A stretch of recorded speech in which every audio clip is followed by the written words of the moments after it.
This is lead, you report. Ready for battle. This is 2, Asadi responds, his voice as cocky as ever. Locked, loaded, and ready to roll. After your wingman, the 4 other pilots of your lance report themselves ready for battle as well. The whole process takes mere moments. Your unit is comprised of some of the Codex's most promising pilots, each eager to prove their mettle against a famed ace such as yourself. By following your example over the 2 years you've led them, your strengths have become their strengths. Unfortunately, your weaknesses have become theirs as well. In a way, perhaps they are disciples of your own unique combat style.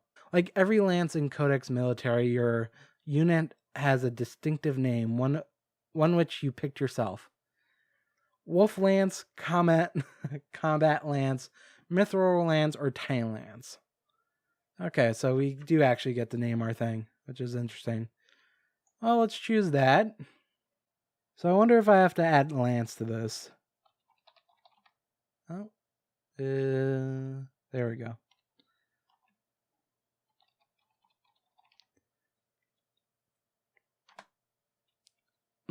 Should I add Lance? The Caravella Lance? Or just call it the Caravella? I'm just going to call it the Caravella. I really hope I'm saying that name right. I just realized I don't think I've said that name out, really. It's a reference to someone at Giant Bomb, a website I quite like a lot.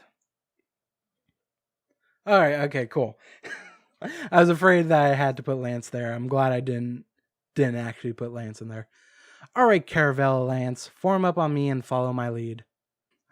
Your unit forms up behind your combat armature with the grace of a ballet. They fly newer machines than your trusty old Uxbridge C8-108 Granzers and C8-109 Reitiers models superior to your own, but strange and overcomplex to pilots used to the simplicity of Codex's first generation of combat armatures. With your lance now flying in readiness behind your machine, you request authorization to begin the attack. Caliburn, this is Caravella lead. Copy. You glance at the lean knife-like hull, the CWS Caliburn, as you send your message. The ship is almost brand new, one of Codex's first purpose-built warships. A far cry from the hastily armed freighters and makeshift carriers you spent most of the war on. A moment later, you get a reply. This is Caliburn Actual, barks a burlesque, I don't know that word, Controlato? What do you want, Caravella lead? You wince a bit at the hard tone of the other end of the line. Captain Balin of the Caliburn may be an excellent soldier and tactical genius, but her interpersonal skills leave much to be desired. Caliburn requesting permission to attack contacts marked Delta 5-2 on scope, about 20 or so, mostly Phantons. Granted, Caravella lead. Good hunting. Received and acknowledged, Caliburn Actual. Out. You remain expressionless as you open the throttle and fly towards your targets. You take a little joy in this endless killing, but there's a job to be done. As you approach the enemy formation, your keen tactical mind takes over, honed to a fine edge over dozens of battles, skirmishes, and duels. You pick out your options even as your machine advances on the Imperial force at top speed. The more obvious choice would be to hit the enemy head-on, but such a move would put you at the head of your formation, where you will draw the most fire and stand the most chance of colliding into an enemy machine. You would need an iron will and nerves of titanium to do such a thing. Alternatively, you could attack the enemy commander first, relying on superior piloting skills and quickly destroying or disabling his machine, leaving his subordinates confused and uncoordinated.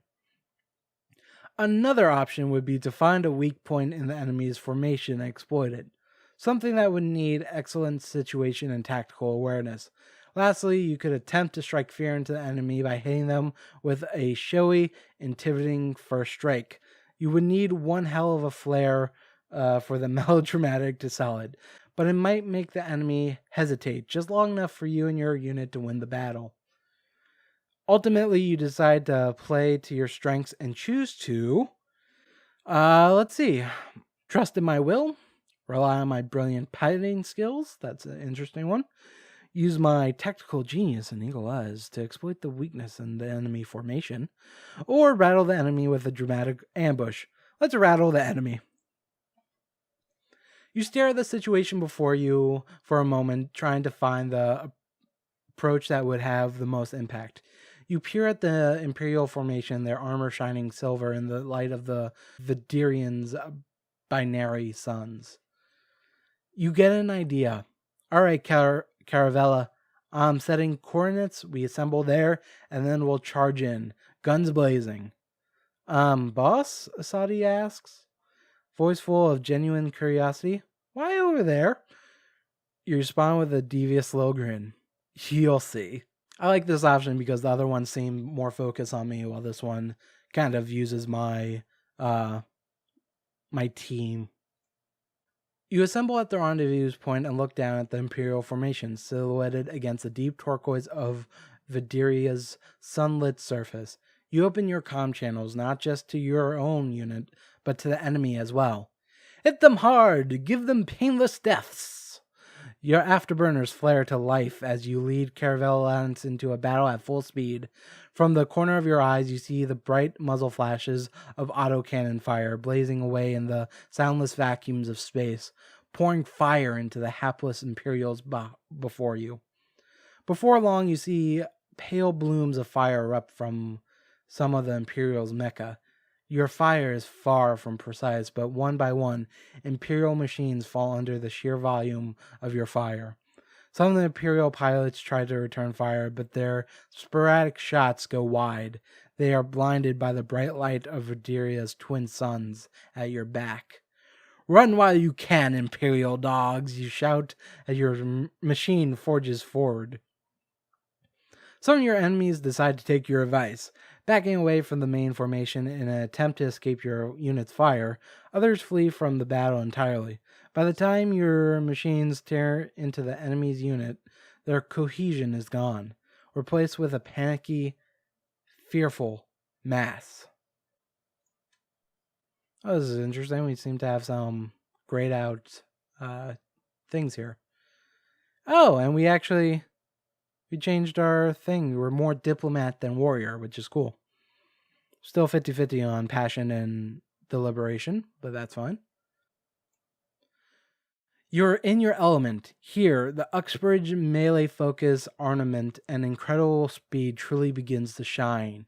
Your machine twirls from one enemy to another, plasma blade rendering metal and ceramic armor with each lightning slash. Some of the Imperials tried to escape the burning reach of your agile machine, but not even the quickest of the machines can escape you.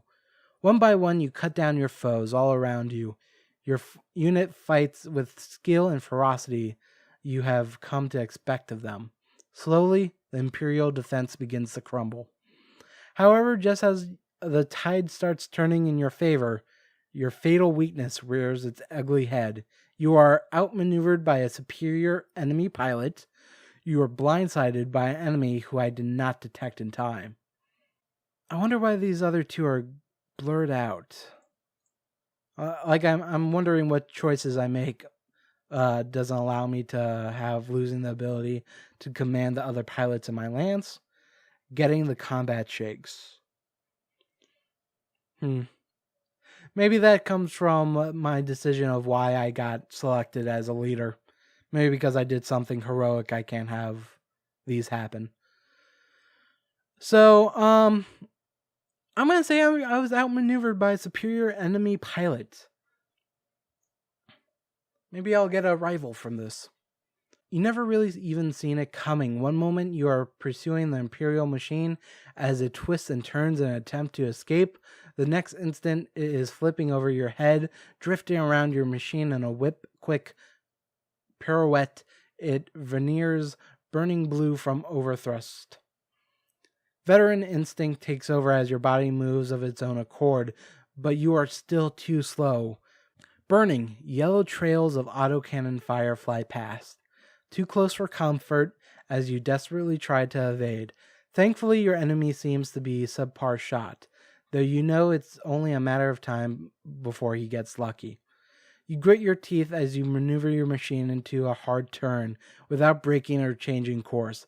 Now flying backwards, you turn your weapon on the enemy machine, only to find it is no longer there. Cold sweat trickles down the back of your neck as you catch sight of the enemy mecha. Its autocannon aims straight at your cockpit. Suddenly, the telltale blue light of particle rifle fire pierces the enemy combat armature. A half a dozen secondary explosions burst from the innards of the Imperial machine as ammunition and power supplies click off.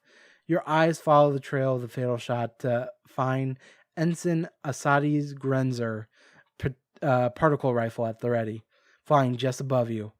"You owe me one, boss," he says, his grin proud and arrogant. "Yeah," you reply. "I think I do." With your head clear, you take another look at your sensory display, only to find it devoid of enemies. Caravella Lance? I'm not reading any hostiles on scope. Confirm? One by one, the faces of your lance mates appear on the communication display. Each of them confirms there are no enemies left within sensor range. "Maybe we got them all," Caravella 6 theorizes, with only the barest tint of conviction. "I got one." "So did I," Caravella 3 chirps cheerfully. Asadi seems smug. "I got 3, he turns to you. "How many did you get, boss?" You think for a moment. 6? Maybe 7? "I won't know for sure until I can look at the combat footage." Your wingman's expression is not amused. You can tell that he's going to relish the day that he matches you kill for kill. In the meantime, you have a dozen enemy machines unaccounted for. A moment later, another message comes in. It's the Caliburn. You open the comm line. The face of your 5 lance mates are replaced by Captain Balin's stern, battle-scarred scowl. "Caravella, status report. Engage the enemy, no losses on our end, but let me guess, the enemy force just up and disappeared on you?" You nod. The captain responds with a look that might as well have said, "I thought as much." Our sensor logs tracked about a dozen of them breaking off right after your lance hit them. They linked up with another lance and dropped planet side. Apparently they're heading for a high priority objective on the planet's surface. Your new orders are to go in after them and secure that objective. I'm sending you the coordinates now. The coordinates point to a civilian district with not a single known military target within 100 kilometers. "Captain, what exactly are you sending us into?" Balin shakes her head sharply. "You're not clear to know." "Ma'am, we stand a better chance of success if we know what we're getting into." The captain fixes you with a stern look. "Caravella, I'm not even clear to know. Just get it done. Caliburn actual out." Well, that was hardly helpful. Okay. So apparently they're going to attack something that's not in a civilian district that's high priority. Odd. "What was that about?" Asadi asks as soon as you reopen communications with your lance. "New orders," you reply. "Rig up for re-entry. I'm sending you the cords." Asadi's face lights up in anticipation. "More fighting, boss?" What is this guy's problem? Not all of your lance mates share your wingman's enthusiasm. Some seem nervous. Caravella 5 seems outright disgusted by Asadi's eagerness. How do you respond? "Aggressively, if I want my lance mates just as fired up as I am." Neutrally, I don't want to upset anyone. Or reluctantly, I've killed more than enough people today already. Neutrally, or no reason to upset anyone. I don't really want to kill people, but we're gonna have to kill people, so let's just do it. "That's a maybe, Asadi. If we run into enemy, we'll do what we get paid for." Your wingman nods. "Then I hope we run into those impy bastards." One by one, the members of your lance report themselves ready for atmospheric drop. Your main display shuts off, obscured by a layer of heat gel which will protect your combat armature from the heat of re-entry. You position your machine over the drop coordinates, flying on sensors alone. Commencing re-entry, you announce. Caravella Lance, follow me in. With that, you and your Lance begin the blind descent into Verderia Prime's atmosphere. Okay, episode 2, Into the Lion's Den, Codex Secret Weapon. So let's take a look at our stats. We have more deliberation than passion, and we're more diplomat than warrior. We have a +1 to willpower. We are the commanding officer of the Caravella Lance, Combat Armature Group, CWS Caliburn, Coalition of the Democratic Excellence. Let's see. I wonder if our mech will change at some point. But it has speed 3, armor 1, and lance stat. Oh, this is our people in our group. So they can die. Fun. Let's just see what tech database is about. Okay, it just seems to talk about... I guess if you saw a word and you didn't know what it was, you can come here and check it out. Some of the weird, made up weapons shit. And I'm guessing that's the same for all these. Yep, looks like that. So I'll probably look into this on my own when I have the time. And this is apparently a brief history of the interstellar era. I'll read that in my own time. So let's continue with episode 2. New Rodrigo City, Verdera Prime, Verdera System. I don't know if we're gonna get through all of episode 2 in this recording. Probably not. But hey, it was fun. Your lance makes landfall on the surface of Verdera Prime with all subtlety of rolling thunder on a clear summer day. Your ear rings with the crash of 65 metric tons of mecha hitting the ground. A cataclysmic racket after spending so long in the soundless vacuum of space. You bring up one mechanized hand to wipe... Oh, I thought we had a prosthetic hand for a second. You bring up one mechanized hand to wipe the re-entry gel from your external sensors. Your hand moves to the controls and wiggle your machine's arms and legs around experimentally, readjusting yourself to planetary gravity. All around you, you know your lance is doing the same. One after the other, they report their machines functional and ready for battle, with most of the opaque heat gel that protected your craft during re-entry now puddling around your combat armature's feet. You look through the main display and get a clear view of your surroundings. A single look is all you need to know the Imperials have already done a real number on the city in their short time here. All around you, the debris of war stands mute testament to the virulence of the last few minutes. The streets are choked with flipped and crushed vehicles. One building just ahead of you sports a gaping hole with an Imperial machine clearly walking through it. Another has been reduced to a burnt-out ruin, its concrete walls pock-marked by the watermelon-sized craters of high-caliber autocannon shells. Building and cars aren't the only thing wrecked on the ground, either. Splatters of blood mark the last position of civilians unfortunate enough to be caught in the destruction. There is a little left of human body after being stepped on by a multi-ton war machine. The Imperials did not linger. They did not have to. A combat armature unit could cause mass destruction simply by moving through a populated area. You can see more columns of smoke and wrecked buildings all around you. Asadi's face appears on your display, his handsome features a contorted mask of rage. Bastards! Attacking civilians like this. We should make them suffer. Asadi's right. We should make the Imperials pay for this. We shouldn't jump to conclusions. Asadi is letting his heart roll his head. He needs to calm down. I think he's right. We should, you don't fucking kill civilians. What the fuck? Damn straight, Asadi, you reply, your own anger getting a hold of you. We're going to hunt down those Imperial scum and make them pay for this. The ensign smiles. That's what I was hoping you'd say, boss.